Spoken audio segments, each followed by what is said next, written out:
I'll be honest, I did before that fight. I didn't think if he won, he would be getting a shot. Like, I'll be honest, that didn't come to my mind. But now that he's calling, like, I'm not going to be the one to say no. But, you know, I'm going to leave everything to the UFC. Obviously, you've got guys like Movsar, who's undefeated. I mean, I'd love to take that 0. You know what I mean? Like, we've got to see what the UFC say. I heard, you know, I've seen him trying to get other fights. I don't know, is that right? Like, there was rumors that he was going to fight Pete. But I even seen him tweeting that he wants to fight someone in May and doing all this sort of stuff. So maybe he's had the chats and they want him to have one more fight. I don't know. So I don't know that situation, but I'll see how things are. I'd love to say, you know, I told you I want to get straight back in there. I still do, but I'm going to have to maybe look at a couple of things.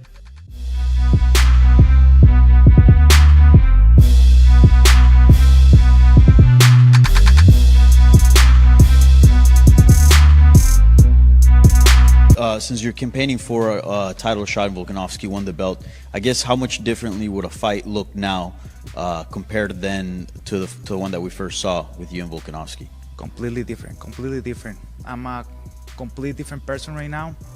It looks like Volk is too, you know. He was actually mentioning that he stopped drinking, he stopped doing like bad things, and you know, and I'm happy to fight that version of Volk as well, because I feel like a better version of myself right now. I think I could beat him.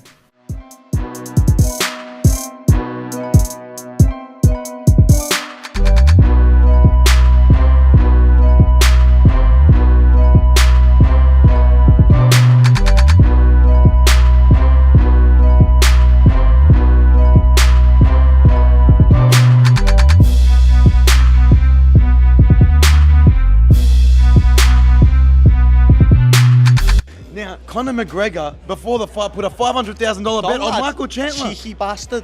Cheeky little bastard. I thought he was supposed to back you. Exactly, you know what I mean? Irish scouts meant to back each other. I didn't expect that from Conor, lad, you know what I mean? But if you want to come back, Con, I'm here, son. I'm waiting. I'll mufti you just like I've just muftied Chandler. That would be a huge pay-per-view. I mean, Chandler was in line to face him in his return. Do you think you've taken his spot and it's you versus Conor McGregor when he comes back? You could do. I don't think Conor's ever coming back. He's got enough money. He doesn't need to come back. But if he does, the baddie's waiting for him. But as I say, anyone can get it. All the names I mentioned. And even McGregor putting money on Chandler to win, lad. Like, the Irish Scouse connection, lad. He's meant to back me. And he never. So, if he wants it, he'll get muftied as well. That surprised you? Yeah, I didn't think he'd go against me. Like, to be honest, I thought he'd back me, lad. Not back Chandler. But one of them, innit?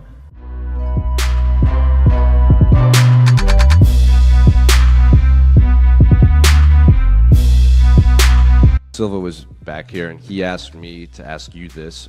His goal is to get married to his partner in a church, and he offered to make you the best man at his wedding if you would pay for the wedding singer. Well, wait a minute. So he wants to marry his partner in a church. And he offered to make you I'm the best man if I pay for it. Pay for the wedding singer. Apparently there's some Brazilian singer he wants that is out of his price range. He asked me to pass the message along. I'm gonna need more information on this, but I'm probably in.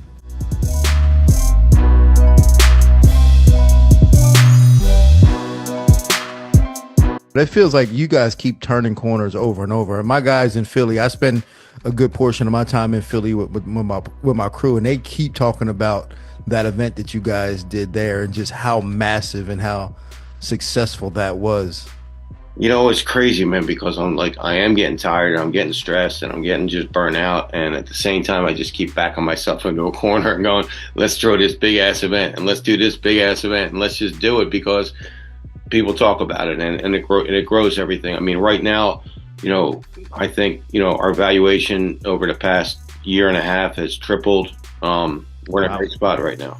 If you were to look at the top promotions in combat sports right now, and I know you guys are kind of a separate entity, even though you're under combat sports, you're not an MMA organization, but would you feel that you guys would be a clear number 2 at this point for the amount of shows you're putting on, the growth that you've had? As you said, your valuation has tripled already this year. Would you say the UFC is number 1 in combat sports, but you guys would definitely be a number 2? Yeah, I think there's probably a boxing promotion. Like if you talk about all combat sports, I think you're going to throw a boxing promotion in there at number 2 and probably put us in at number 3. If you're talking MMA-ish promotions, I mean, I think everybody says it. I think we're just a solid number 2.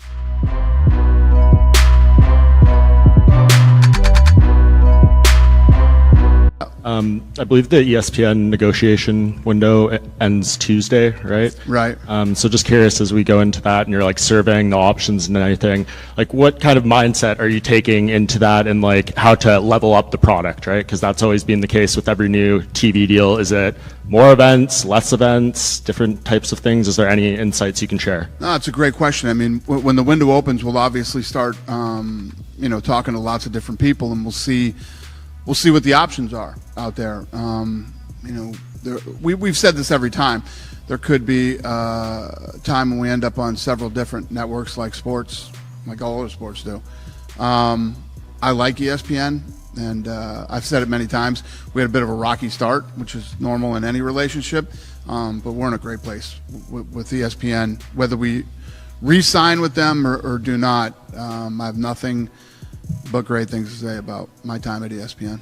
And when you think ahead, do you want to stick to the same schedule format, 43 events a year? I don't know. It depends on what ESPN or wherever else we go is looking for.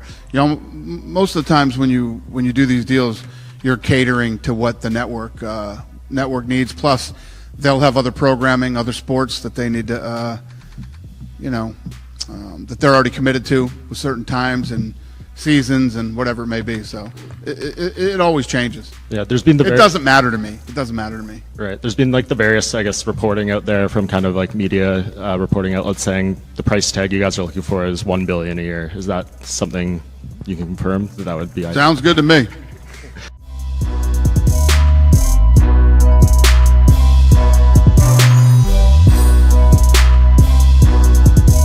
What do you think is going to be happening for the strap and your division? Are we waiting for what happens between the main event with Belal Muhammad and JDM to see if Islam Makhachev goes up? Or do you think Islam Makhachev is going to be defending that belt? Yeah, I hope that's not the case. I'm ready to fight. I'm ready to fight in June. I don't know. I think Makhachev said he wants to fight in June. I'm hoping that I get that call sooner rather than later so I can, I'm obviously working, but, yeah, I mean, it's been a crazy ride. I'm not at the beginning of the journey anymore. It's towards the end. I'm 4-1 in my last 5 fights. Only losing to Max Holloway. So yeah, I think I should. We got Oliveira already lost, so we can really f it up. I don't think they're gonna want to give it to him. And then Topuria, I can see him giving it to Topuria. So we'll see what they do. But ultimately, I let my coaches and manager make the choice on who I'm going to fight. I'm hoping it's Makhachev. Outside that, I'm not sure. It's golf course.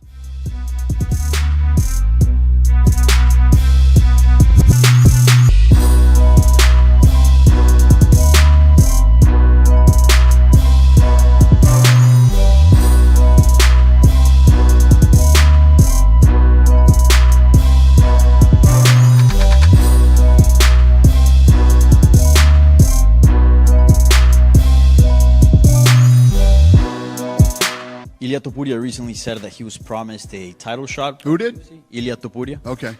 At 155. Is that the case, or what's next for him at 155? We're working on it. we got a lot of to do. Yes, I mean obviously, he's one of the biggest stars in the company. If we had something in planned, we would have announced that already.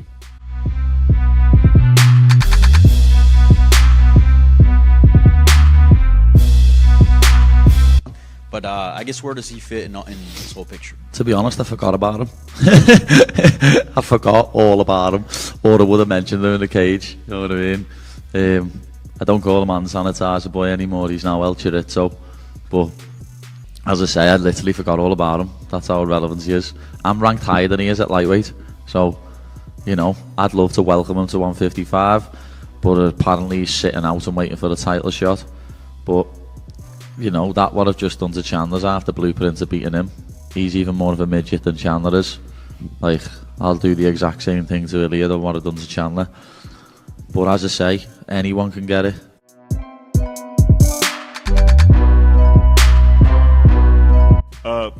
Michael Chandler is now 1-5 in his last 6, but he's always been exciting and a fan favorite. What do you make of his performance tonight? And he's always in the fight. I mean, he's always in the fight. You know, tonight was a big night for Paddy Pimblett. People, like we were just talking about, people have been doubting Paddy Pimblett every single fight he fights, and he's undefeated in the UFC. But Chandler's like our Arturo Gatti, man. Every time that guy goes in, you know you're in for a good fight. You know it's going to be a war, and you don't know whether he's going to win or lose. I don't see a way I lose, to be honest. I really don't. Look at the size of those paws, dude. Come Look on, at the lad. size of those Size of paws. these. Look at the size of those paws. See the size of these. But Bird hands, yeah, dude. Bird hands, yeah, dude.